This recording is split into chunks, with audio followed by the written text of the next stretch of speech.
Hey guys, so today I thought I'd do an outside video with my rose bushes because it is time to deadhead them.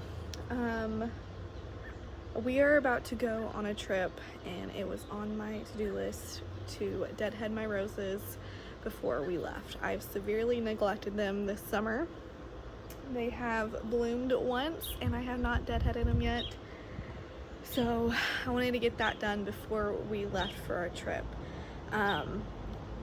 What I use when deadheading, I mean obviously some scissors, some gloves, even thicker than these, but they'll do, in a bucket to put your cuttings in. Oh, sorry, my dog's out. Just scared him.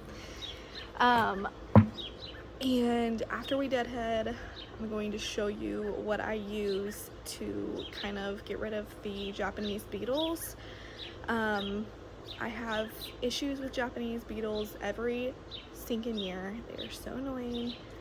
I wish they'd leave my roses alone, but they won't. But over here has probably 4 Japanese beetles on it. So I'm going to show you, after I deadhead them, what I do to kind of get the Japanese beetles to go away.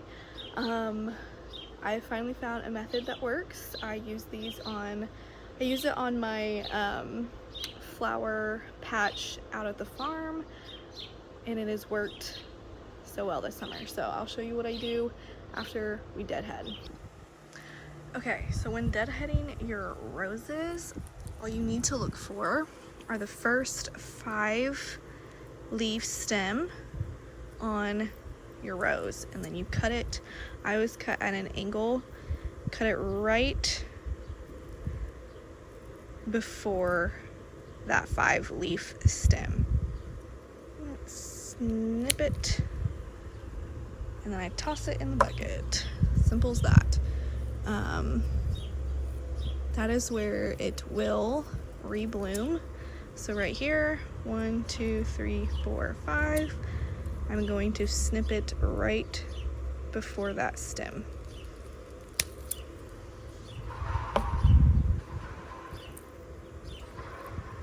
Oh, there's a spider. Sorry, buddy. So those were pretty high up. Let me see. Here, leaf is kind of down here. 1, 2, 3, 4, 5.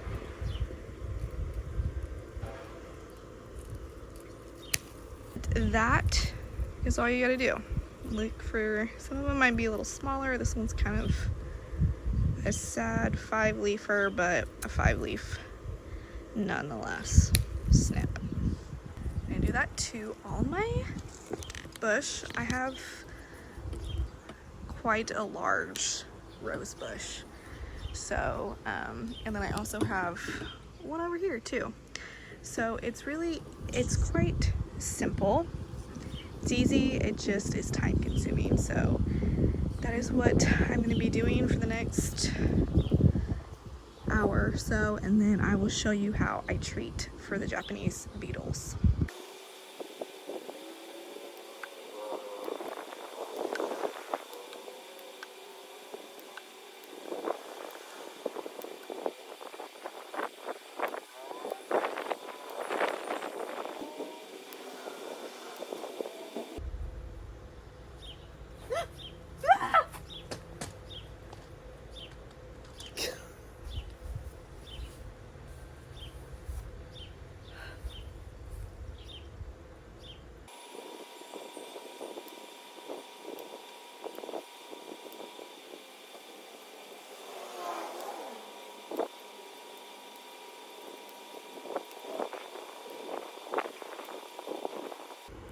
Okay, I've finished this rose bush.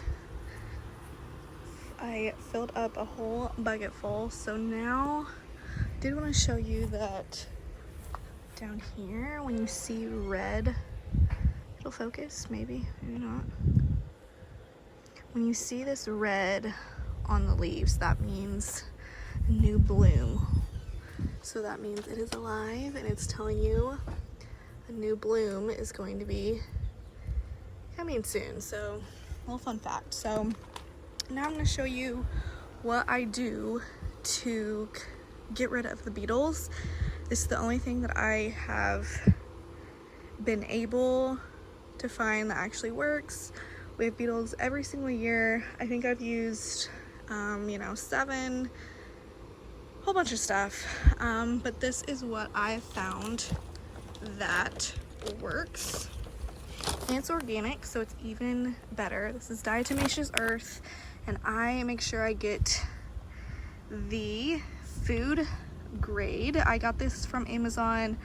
It's the 10-pound bag, and I just went on Amazon to look. I paid $30 for it, so, and this has lasted me for a really long time. I haven't bought a new one yet this year. I also use this on my dogs for their fleas. I spray it around the yard to kind of kill the fleas. So this is a great alternative to kind of all the chemicals and nasties, and it actually works. I put this on my flower patch out at the farm a few days ago. It had a whole bunch of beetles. It had gotten to some of my flowers. I put this on the flowers, and the next day all the beetles were gone. So I do see a few beetles lurking in here. I can see one right up there. Drives me crazy. They definitely have gotten to my roses this year. So what I'm going to try to do is kind of as a preventative, put this all over my rose bushes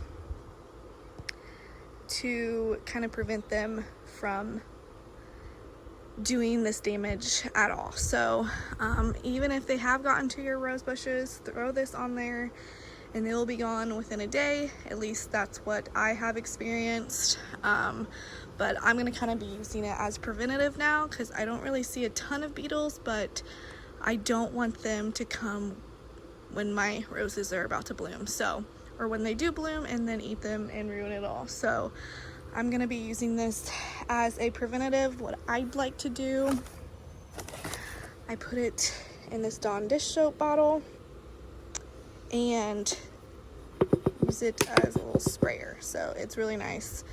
It's kind of a pain getting it in here, but once you do it works great. So that's what I am going to be doing and working on this bush. I will probably do this one another day or after we get back from our trip. So that's what I'm going to be working on now. Okay, I have my Dawn dish soap bottle filled up.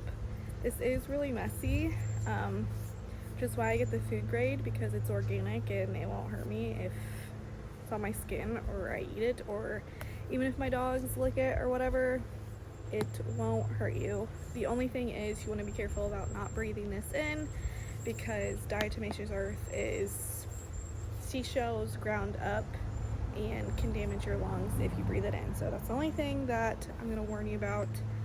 But now that I have it in here, I'm going to go ahead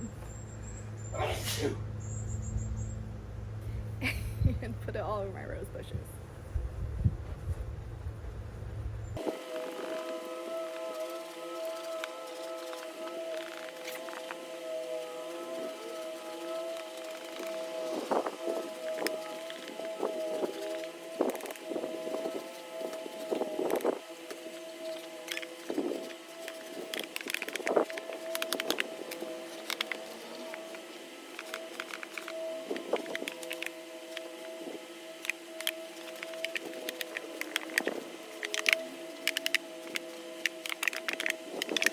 Okay, here are my rose bushes. I know this isn't the most visually pleasing thing to see, but it works, and you know, it washes off in the rain, and once my flowers bloom I will rinse it off and be able to enjoy my roses, so without them getting eaten alive. So I definitely recommend this. Like I said, you can get it on Amazon. Make sure you get the food grade one, especially if you have pets or anything like that. It will be safe for them as well. So thanks for watching, and I'll see you next time.